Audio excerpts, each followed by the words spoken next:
तीन बेटियां। सरिता के घर में तीन बेटियां थी। दो नौकरी करती तो एक पढ़ाई। अरे दवाई खत्म हो रही है, कोई है जो लेकर आएगा? तभी बड़ी बेटी रिया आ जाती है। हाँ पापा, ये रही आपकी दवाई। अभी खत्म होने में वैसे 2 दिन बाकी है। 2 दिन पहले ना बोले तो कौन सुनेगा? चिल्लाना तो पहले से पड़ता है ना कि सामान खत्म है। अच्छा जल्दी से छोटी चाय बना दे दीदी के लिए। जी माँ।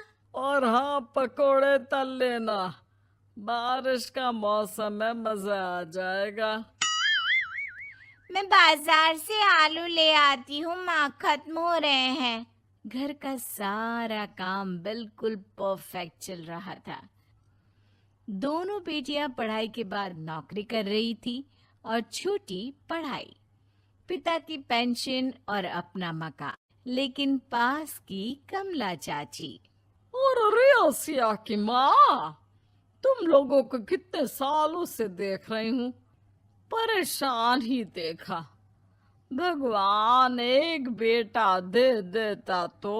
अब किसी जन्म का कर्म खराब रहा होगा चाची, जो लड़का नहीं हुआ। वैसे काश एक लड़का हो जाता। पास छोटी बैठकर पढ़ रही थी। वो माँ की बात सुनकर किताब बंद कर देती है और खिड़की में खड़ी हो जाती है। खिड़की के बाहर रवि, जो कि पास ही में रहता है। अरे छुटकी, क्या सारा दिन किताब में नजर गड़ाई रहती है? मैं नकल करना सिखा दूंगा, तू आराम से पास हो जाएगी। आजा, चलना, सब बाहर खेल रहे हैं। तू तो लड़का है, फिर पढ़ता क्यों नहीं? तेरे सर पर तो माँ पिता की जिम्मेदारी भी है ना। कैसी बात कर रही है यार? जिम्मेदारी मेरी नहीं, पिता की है। पिता की क्या जिम्मेदारी, बता। देख, माता पिता लड़की की शादी के लिए पैसा जमा करते हैं, उसकी शादी कराते हैं, उसे पढ़ाते भी है ना? हाँ, वो तो सभी माता पिता करते हैं। क्या लड़की की शादी नहीं करते? उसकी भी तो करते हैं ना। हाँ करते हैं, लेकिन क्यों, कैसे? सुन, वो लड़के को पढ़ाते हैं इसलिए कि वो बुढ़ापे का सहारा बनेगा। शादी करते हैं कि उसकी बीवी आकर घर संभालेगी। लेकिन बेटियों के लिए कोई स्वार्थ होता है? नहीं ना। तभी तो पैदा होते ही मुंह बन जाता है। अब तू सोच, तू किसी के घर जाए और वो तुझे देखकर मुंह बना ले तो कैसा लगेगा? वो तो पागल होते हैं। बेटियां जीवन भर माँ बाप के लिए सोच ले, लेकिन फिर भी वो उसे अपना नहीं मानते। बेटे दिन रात निखट्टू बने रहे, लेकिन उम्मीद उन लोगों से फिर भी बहुत होती है ना? चल छोड़ना, तू ये बता कि किस जिम्मेदारी की बात कर रहा था तू पिता की?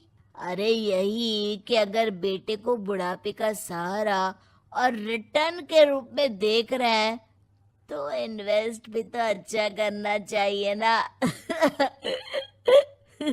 छुटकी समझ जाती है कि समाज की सोच क्या है और चाहे जो हो जाए उसे किताब बंद नहीं करनी। तभी वहाँ बड़ी बेटी आ जाती है। माँ, अरे ओ माँ, ये ले मिठाई खा ले। क्या हो गया? लड़का पसंद आ गया क्या कोई?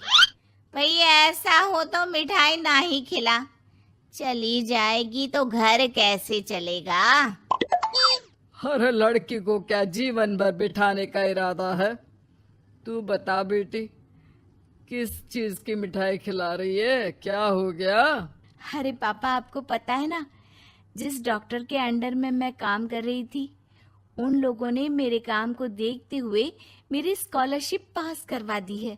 अब अस्पताल में ही क्लास चला करेगी, आगे की पढ़ाई भी और पैसे की कमाई भी। ये तो अच्छी बात है।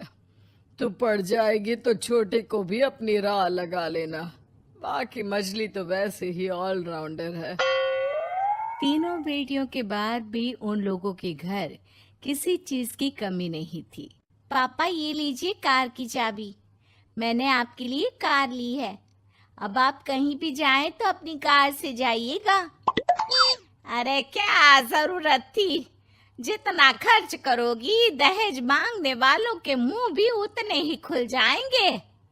तो हम दीदी की शादी ऐसे घर में करेंगे ही नहीं जहाँ शादी के लिए पैसे मांगने की जरूरत हो। अरे जो खुद खड़ा नहीं होगा वो हम लोगों के कंधे में क्यों शादी करेगा? क्यों पापा? अरे शादी में तो दहेज मैंने भी लिया था, तो क्या मैं तेरी माँ के कंधे पर हूँ? खुद की पेंशन है, बेटियां कमा रही हैं, मजे हैं। बस एक मलाल है कि बेटा नहीं हुआ। पापा जब आपने बोला कि मजे हैं, मैं तभी समझ गई थी कि अगली लाइन में आप यही बोलेंगे कि मलाल है। कोई बात नहीं पापा, फिलहाल आप ये कार लेकर घुमाओ। माँ तुम भी जाओ पापा के साथ। दोनों पति पत्नी बेटी की दी गई गिफ्ट कार में बैठकर घूमने निकल रहे थे कि पड़ोसी बोल पड़ता है, अरे भाई साहब नई कार, यहाँ तो साइकिल भी बेचने की नौबत है। नजर ना लगाइए भाई साहब, जीवन में कार का सपना पूरा होना हम लोगों के लिए तो बहुत बड़ी बात है।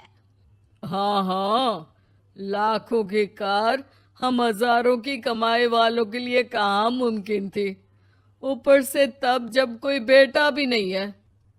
वैसे भाई साहब आपकी साइकिल बिक क्यों रही है? भगवान की दुआ से तो आपके 4 लड़के हैं। हाँ, आपको तो हेलीकॉप्टर से घूमना चाहिए। और खाक हेलीकॉप्टर भाई साहब, अब क्या छुपाना, 2 लड़के तो कुछ कमाते ही नहीं, सारा दिन टीवी मोबाइल में लगे रहते हैं। और बड़े 2 जो किसी तरह जिम्मेदार बने भी हैं, बहू के कहने पर 1 पैसा हम लोगों को नहीं देते।